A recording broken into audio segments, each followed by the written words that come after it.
the 25 books that I'm planning on reading in 2025 and that I'm most looking forward to reading. It is a mix of new release books that some of which aren't even being published until later in 2025, and books that have already been published that I just haven't gotten around to yet. The first book on my list is a book that's been out for a while and I just haven't read it yet. It came out in 2020, and it is A Deception at Thorncrest by Ashley Weaver. It is what I believe is the last book in the Amory Ames mystery series. I really like Ashley Weaver. She has another series, and boy, I didn't see if there's a new book coming out in that other series in 2025. Hold on. The other series is the Electra McDonald series, which is set in World War II, and I've read all of the books in that series so far, but I know there's going to be more. Yes. Ooh. I'm going to have to add this one. One Final Turn by Ashley Weaver. Sounds like a last book in a series to me, unfortunately. Yeah, Electra McDonald number 5. It's going to be published June 3rd, 2025. So I'm adding that to the list right now. So yes, I am still going to read A Deception at Thorncrest because that is the last book in the Amory Ames mystery series. And that's the only one I have left to read in that series. But this is a new one, One Final Turn. Oh gosh, I hope it's not the last one. I love this series. Oh, it is. The 5th and final installment. Shoot. In the Electra McDonald series, brings Safecracker Ellie on a mission across World War II era Europe to Lisbon, Portugal to rescue a key group of escaped POWs. They were leading up to this in the previous book, which was Locked in Pursuit. I've loved this series. The Amory Ames mystery series, which is Deception at Thorncrest, is Amory and Milo Ames. They're a married couple. I can see why she put that one to rest, and then she obviously wrote all of those before she wrote the Electra McDonald series. Amory discovered in the last book that I just read recently, Dangerous Engagement, that she was pregnant, and so I think she put the series to rest after that. But that's the last one, so she's at home for her pregnancy, maybe the birth of the baby, I don't know. But I'm looking forward to reading both of those in 2025. Next on my list is A Game of Lies by Claire McIntosh. I missed this somehow. This is the second book in the D.C. Morgan series. The first book was The Last Party, which was the first book I read in 2023 and blew my mind. I absolutely loved that book. Was a 5-star read for me. It was so smart and clever. I really loved it, and this is apparently the second book in the series, but I missed it. I caught it in somebody else's BookTube video. This came out in July of 2023. Gosh, now I even wonder if there's more. Are there more? There are! Shoot, I missed it. Okay, so I gotta add that one to my list too. Other People's Houses. D.C. Morgan number 3 is coming out. It doesn't say. I don't know if it's already out or what. Okay, so the same thing happened to me again. There's another book in the series I didn't know about. So I got to read both of those. Other People's Houses and A Game of Lies by Claire McIntosh. So that's 4 books for you right there. The next book on my list for 2025 is by one of my favorite authors, Susan Meisner, historical fiction author. Her next book is A Map to Paradise, and this is set in Malibu in 1956.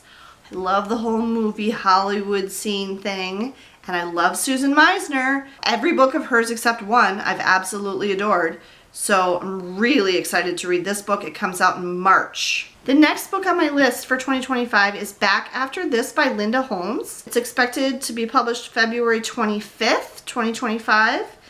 And it is about a podcast producer agreeing to host a new series about modern dating. Okay, next one on my list, another one of my favorite authors, Lisa Jewell. I am looking forward to reading her next book, Don't Let Him In, which publishes on June 24th, 2025. Very excited about this one.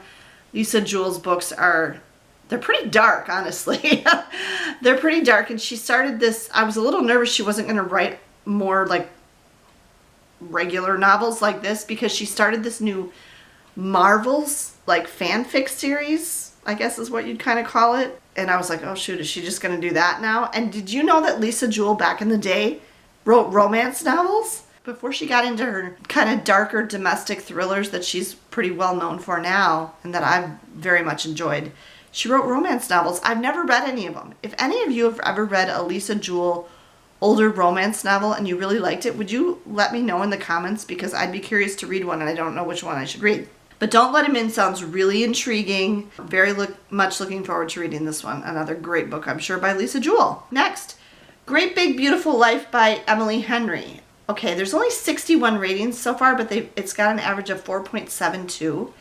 I'm optimistic by the sound of this one that I will like it. I read Beach Read, and then one of my favorite books ever actually was People We Meet on Vacation, and then after that I didn't like her books anymore. But this one is about, again, two writers.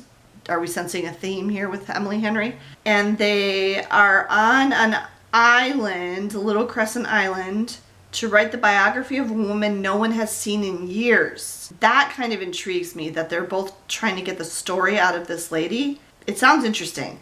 So I'm going to give Emily Henry another try with this book, just because I think the plot sounds a little more interesting than anything she's come out with in a while.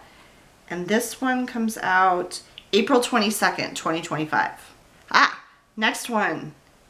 Another series that I'm into that I'm really excited about. Hidden in Smoke by Lee Goldberg comes out April 22nd, 2025 as well. This is the next in the Sharp and Walker series.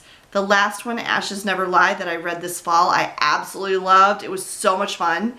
It was a crossover between his Sharp and Walker series and his Eve Ronin series, which I also read and really love. So I was just like, oh, I just ate that one up. I read it in like 5 days. I love that book. So I'm really excited about the next book in the series, Hidden in Smoke. They're all set in Los Angeles, modern day, I just love his books. I love these series especially, so I'm very excited about that one. Another Sophie Cousins. Sophie Cousins is a British author. Is She Really Going Out With Him by Sophie Cousins. Just came out November 19th, so I haven't read it yet. It's a hilarious love story about a disillusioned divorcee who agrees to let her children play matchmaker. Oh my gosh. I feel like I'm gonna so relate to this, except my kids like kind of did the opposite. My oldest son, when I got divorced, actually specifically asked me not to date at all until all my kids were out of the house. Because his stepfather, my husband, who is my younger two kids' father, that did not go well. So I don't blame him for asking me that, and I did abide by that, but mostly because I had no opportunity to date. I have no idea how anybody meets anybody these days. Is it all online now? Because I don't trust that at all. That's how I met my ex-husband. Do not recommend. Just for the Summer by Abby Jimenez. I haven't read very many of Abby Jimenez's books, but the ones I have read I really liked. I also have kind of a little bit of a personal connection to Abby Jimenez because she, previous to becoming a best-selling author, was just known for being the owner of Nadia's Cupcakes, which we go to all the time and get cupcakes at her Woodbury, Minnesota location. And her books are really good, and I've enjoyed the ones that I've read. This one it came out April 2nd of 2024, and I meant to read it this past summer of 2024, and I ran out of time, and so I'm gonna bump it to 2025 in the summer and hopefully read it this coming summer. Swept Away by Beth O'Leary. I like Beth O'Leary. I've read some of Beth O'Leary's other books. She's also a British author. She's a British romance author. It's Beth O'Leary, it's British, and it has something to do with boats. I'm sold. That's all I need to know. What if you were lost at sea with your one-night stand? Oh, wow. Yeah, that's a good premise. I'm sold on that. It comes out April 10th, 2025. The Craft. I'm very excited to read this one because I do want to give Frida McFadden another try.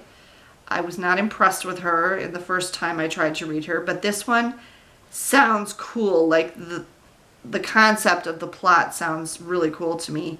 And everybody just goes on and on about Frida McFadden like she's the greatest thing since sliced bread, which she's not. But this one I actually am intrigued by. It comes out January 28th, so pretty quick. Tegan is 8 months pregnant, alone, and desperately wants to put her crumbling life in the rearview mirror. So she hits the road planning to stay with her brother until she can figure out her next move. She doesn't realize she's heading straight into a blizzard. She never arrives at her destination. Can totally relate. Driving in Wisconsin in the winter is no picnic sometimes. Next. This was one I meant to read in 2024 and I did not get around to it. It's one of Lisa Gray's standalone novels that I have not read. The Dark Room by Lisa Gray. I've read at least one series by Lisa Gray. Maybe it's just the one. But this is a standalone novel. Ooh, first review. Somebody gave it 1 star. Oh dear. It was published in October 25th, 2022. So it's been out for a couple of years. It's about a guy who finds something, he's developing photographs. He sees women in photographs that can't possibly be right because the woman in the photograph is dead. And he knows this because he was there. What does that mean? Okay, so I'm excited to read this one. Okay. The Love Haters. Another Catherine Center book. Catherine Center is another one of those authors who I really feel like her best work was her earliest work. I really do like Catherine Center. If you haven't read her earlier stuff before she started making these like obnoxiously bright covers. And what's with dyeing the edge of the pages these obnoxiously bright colors also, people? I think Emily Henry's doing that too. Why?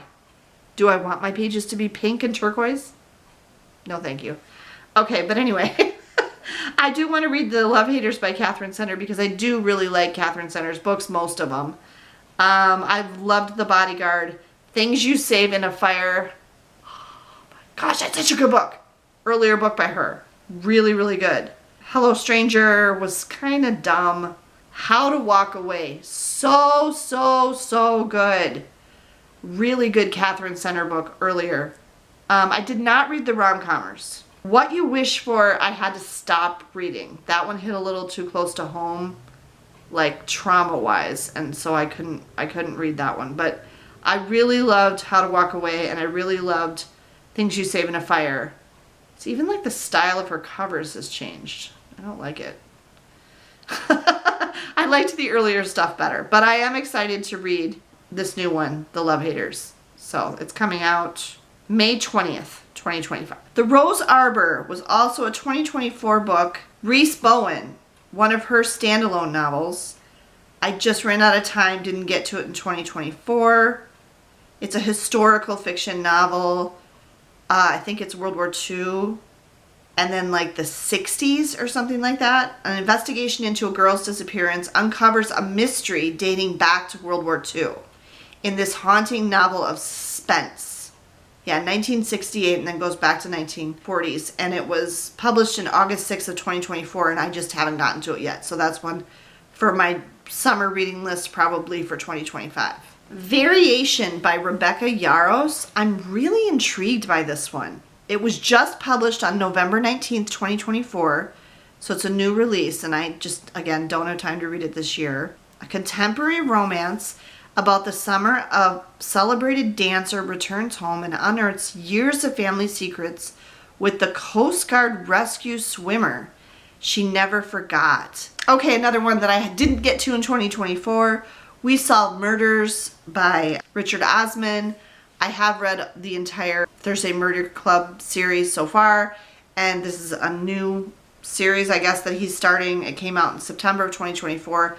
I just didn't get to it in 2024, so I'm excited to read this one in 2025. It is longer. It's 400 pages, so I got to set aside a good chunk of time for that one. You Are Fatally Invited by Andy Ligo. It's being published on February 11th, 2025. I don't know this author. I think it was suggested to me. An exclusive thriller writer's retreat hosted on a private island turns lethal when one of the authors is found murdered in this twisty locked room mystery. This is not a new idea. I've heard of at least one other book that did kind of this same thing, but I don't know. This one just kind of caught my eye. It's in a manor house off the coast of Maine. Sounds cool. I'm going to give it a try. You Killed Me First by John Mars. Gets great early ratings. 3 Women, 3 Smoldering Secrets. A woman wakes up bound and gagged in a fire, in a towering bonfire. I don't know, this one sounds intense. I think it's like kind of a domestic thriller. Comes out March 11th, 2025. I've heard good things about John Marrs. I've never read a John Marrs book. If you have read John Marrs and you have a favorite, leave it for me in the comments. Oh my gosh, you guys! I had just finished my 25 most anticipated books for 2025 video, and I actually just freshened it up a little bit. After I made that video in the last several days, I've watched a bunch of other BookTube videos by other creators talking about what books they plan on reading in 2025. A number of similar lists to mine. Quite a few people that are planning on reading some of the same books I had already put in my 25 most anticipated for 2025 video. But there were also a whole bunch of new ones that I hadn't even heard about. And then I started exploring Goodreads a little bit more, and Goodreads was sending out its newsletters about most anticipated books or new books being released in different genres. And oh my gosh, I just added, I don't know, 30 more books to my TBR for 2025? Shoot! I need to read faster, or I'm going to have to start reading during the day, because I literally am falling asleep at night every time I try to read. I maybe am getting like 1 or 2 chapters read a night. I want to read more than that, and my little poor tired eyes just will not stay open. Okay, so I'm gonna have to start reading during the day to get through all these, because I'm so excited to read some of these, but I just can't stay awake that long. All right, so I'm not exactly sure where I left off, which ones I included. I'm gonna start here with, let's see, I now have, oh my, 55 books on my Goodreads Read Later list, which is basically the same as my to-be-read list, my TBR. Say You'll Remember Me by Abby Jimenez. This is her newest one that's coming out soon. And then also, I don't think I mentioned this one, Out of the Woods by Hannah Bonham Young. Gets really good early ratings, 4.49. This is a romance. I can't remember anything else about it, but I added that to my list. Penitence. This sounds really interesting. It's by Kristen Koval, set in a Colorado ski town. It's like a drama fiction novel. I can't remember much about it besides that, but it's like, I think it's a murder mystery, but not like a thriller. I don't know. It looks like a winter book, so I'm hoping I can get that one soon, although I don't think it's been released yet. Beg, Borrow, or Steal by Sarah Adams. This is a romance. It's the third in the When in Rome series. I've never read any of these books, but this one looked interesting to me based on the premise. God, I don't have the descriptions in front of me. I'm so sorry. Okay. All the Water in the World by Iron Kafal. This is a science fiction novel. I don't read a lot of science fiction, but I do like a good science fiction novel once in a while. Like in the fall, I reread The Martian with my son when he was reading it in school. Reread. Had I ever read that before? I feel like I did. I don't know. Okay. But anyway, All the Water in the World. This one intrigues me. Anything that has to do with climate change and, you know, potential futures that we might face as a planet because of unchecked climate change, hint, hint, really intrigued me, because I just watched that movie that I had been wanting to watch. I saw it on the plane. The End Where We Started, From Where We Started. The one with the floods in England, in London, and she has her baby right after the floods happen, and they can't go home because her house is all flooded out and the streets like all flooded. And so they go to stay with her in-laws in a part of the country that wasn't affected by the floods, but the floods are so bad that the country's just a wreck. Like everything in the UK is just a mess, and like everybody's starving to death because like they can't grow food and stuff. And she's trying to get back home with her baby, basically, is the gist of it. But it was a very simple movie, but it was really good. I really enjoyed it, and I'm glad I got to watch it on the plane because I don't have it on a streaming service. This sounds like a similar kind of thing, like everything has flooded, and it's how people are dealing with, you know, that in the future. The Uncharted Flight of Olivia West by Sarah Ackerman. This is a historical fiction-ish type novel based on the flight of a real woman pilot who was, I think, predated Amelia Earhart. And it goes back and forth in time between that happening and then it's like the granddaughter in present day discovering something about it or something like that. So it intrigued me. It sounded cool. It has to do with flying. I like it. Cross My Heart by Megan Collins. Oh, this one really. I can't tell if this one's going to completely freak me out or not. All right, on the one side, it sort of reminds me a little bit of that movie with Minnie Driver and David Duchovny, where she gets his dead wife's heart. And the gorillas, do you know the one I'm talking about? What's that movie called? It reminds me of that. But in that movie, she doesn't realize that she got his wife's heart. His wife died in a car accident, and her heart was transplanted into this woman who was dying because she needed a new heart. And she got the transplant, and she's all fine now and everything. And then they happen to meet and fall in love. And she only finds out later that she has his dead wife's heart. And it freaks her out and everything. Okay, but this book is the other way around. The premise is that she gets a heart and then somehow becomes obsessed with and falls in love with the husband, the widowed husband of the woman whose heart she has. But she knows that that's her heart, I guess. But then it also changes into, I mean, that in itself sounded kind of creepy. Like I thought it was going to be like a little stalkerish thing. But then it changes into, oh, wait a second, something's wrong with this guy. And did he actually kill his first wife whose heart I have? So it goes into that. And so it sounds like kind of a murder mystery. Famous Last Words by Gillian McAllister. I have read some Gillian McAllister before and I liked her books. Thriller, mystery type thing. Okay. Wild Dark Shore by Charlotte McConaughey. This also sounds like a what could happen in the future science fiction type thing, but also more of a thriller. It's involving a family that's like in charge of guarding the seed vault in Norway. Do you know about that?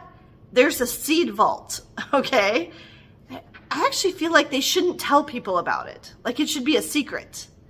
I mean, I'm sure most people don't know about it, but I know about it. So, I mean, I'm sure there's enough people that know about it. But, like, you don't want anybody getting in there. You don't want anybody wrecking the seed vault because it's the whole purpose of that. It's, like, down in the ground, in the ice, in the frozen, to keep these seeds preserved in case of, like, a complete global climate catastrophe so that we can still grow food and stuff. And this is a fiction book based on the idea that that has happened. And now this poor family has to stop people from getting the stuff or something. I don't know, but I'm really intrigued by this one. Atmosphere, a new book by Taylor Jenkins Reid. I'm going to put Taylor Jenkins Reid in my list of authors along with Liane Moriarty and somebody else that I talked about who was better earlier.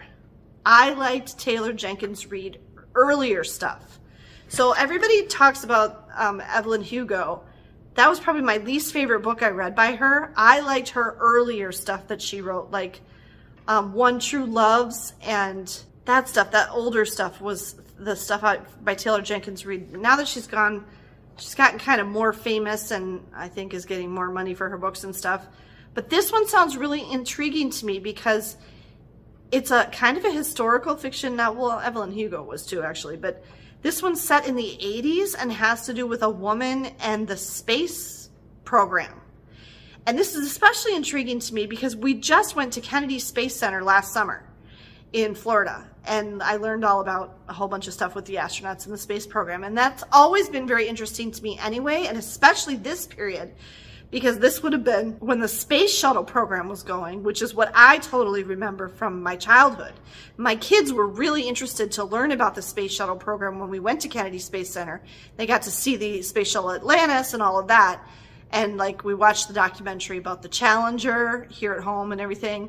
And so I'm really intrigued by this book. I think it'll be a good one. I haven't liked her newer stuff, but this one I think I might. The Memory Collectors by Deet Meserve. This one is interesting to me because of like my aging parents, and prior to that, like my grandfather who had dementia pretty bad before he passed away. The concept is, what if I can't remember if it's a spouse or a parent or something, isn't actually losing their memories? What if somebody is stealing them? That's what this is supposedly about. So this is, again, a little bit futuristic sci-fi, but also a thriller. So I've gotten quite a few of these that I've added. Summer in the City by Alex Astor. This is a romance set in New York City. This one intrigued me because my daughter is considering an internship in New York City next summer. So that one kind of caught my eye for that. I've also been to New York City in the summer and just thought it would be a fun one. What Happens in Amsterdam by Rachel Lynn Solomon. A romance set in Amsterdam where she reconnects with her high school boyfriend who was a foreign exchange student from the Netherlands. Okay, I was just in Amsterdam a few weeks ago. Okay, I didn't get past the airport, but the Amsterdam airport is humongous, and we were there both going to Germany and coming back. We had to change planes, and we were in Amsterdam for a while. Got to talk to lots of lovely Dutch people, and it really, really motivated us to want to go back to the Netherlands and back to Amsterdam and explore it more. So I'm excited to read this one because I kind of have that in my head now about going to Amsterdam. Okay, this is one I'm really hoping. My library system didn't have it, and it's being released really soon, like in February, and it's a perfect winter book. It's called A Killing Cold by Kate Alice Marshall. It's a thriller. Oh shoot, I can't remember what it was about, but it sounded really intriguing, and it was definitely something that I wanted to read in the winter, so I want to read that one soon. Okay, The Matchmaker by Aisha Saeed. I hope I'm saying that name right. This one was interesting because it was like, I think she's Indian, and it's a society matchmaker that makes like marital matches like within Indian culture, but something starts going wrong with all of the weddings of the couples that she's matched. And it ends up being something kind of sinister and actually ends up being more like a thriller.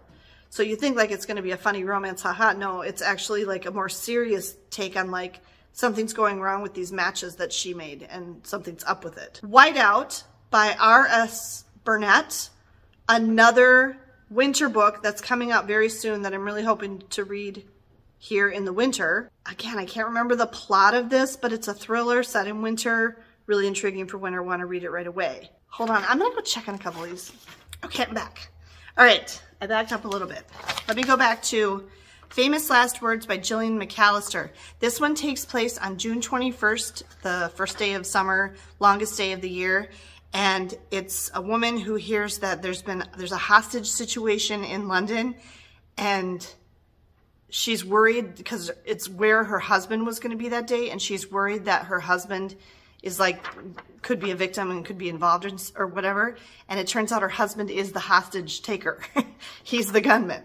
So that's the premise behind that one. Okay, A Killing Cold by Kate Alice Marshall is atmospheric, Scottish, English, somewhere in the British Isles. She had a whirlwind romance with this guy, and then he invites her to their family's manor for a visit, but then everything starts going wrong and something mystery, spooky, kind of thing. Okay. And then Whiteout, the other winter one I was interested in, is this one, again, future climate catastrophe potentially, maybe a nuclear, I can't remember what it said it was, but a researcher in Antarctica. So she's at the Antarctic, one of the science bases there, alone or something. I'm not sure if she's by herself. And she gets word that the world has ended, basically. The rest of the planet, everything went to crap, and nobody's left, and there's no communication, and she doesn't know what's going on, and she's stuck in Antarctica.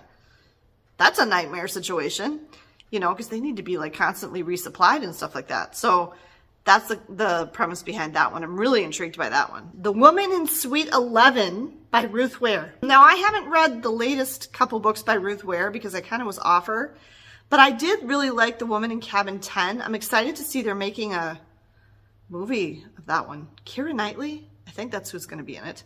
Maybe it's direct to streaming, but The Woman in Suite 11 is a follow-up. Now, it's not a sequel. It's a completely different premise, but it's marketed as The Woman in Cabin 10 #2. Okay, but it's a completely different main character, and she's invited to some billionaire's exclusive Swiss hotel, and either she or somebody is staying in Suite 11. And then what happens? Okay, so if you read Woman in Cabin 10, which was set on a exclusive luxury cruise ship, this is going to be a similar type premise. She Didn't See It Coming by Shari LaPena. I haven't read one of her books in a while either, although I have read a few. This one really intrigues me. It's set in a modern, brand new build condominium complex, super high tech, and a woman goes missing. Like, her car is in the parking garage, but she's nowhere to be found. And she didn't pick up their daughter from daycare, which is always freaks me out, okay? And the husband is now trying to figure out what happened to his wife. Where did she go? What's going on with this condominium building? I'm getting Sliver vibes. Is that the movie with Billy Baldwin and Sharon Stone? With the apartment complex in New York City, and they're watching everybody on the cameras. It's really freaky. Welcome to Murder Week by Karen Duquesne. Don't know this author, but this sounds kind of fun. A woman finds something with her mother that she was not close to, that she was kind of estranged from, dies. And somehow in the course of her dying, she finds out she has to go to this place. And then she finds these things in her mother's paperwork. Like, she's got to go empty out her mother's apartment or house or something. And then she finds these things in her mother's paperwork about Murder Week. And she's all like, what is this? And I got to go to this and find out what it is and everything. And it's like a bunch of different interesting characters coming together and trying to solve mysteries or something. Sort of has a little bit of Thursday Murder Club vibes to it. There you go. Those were my additional, I don't know, a whole bunch of books. More new books that I need to read in 2025. And I'm definitely going to have to start reading during the day when I'm more alert, probably in the morning. I'm like blown away now by how many cool new books there are in 2025. I don't remember a year like this in the past where I had so many that I added to my want to read list so quickly. I'm excited, but I also want to be able to read faster. Thanks so much for joining me for this video today. I hope you're all doing well, and I will see you soon.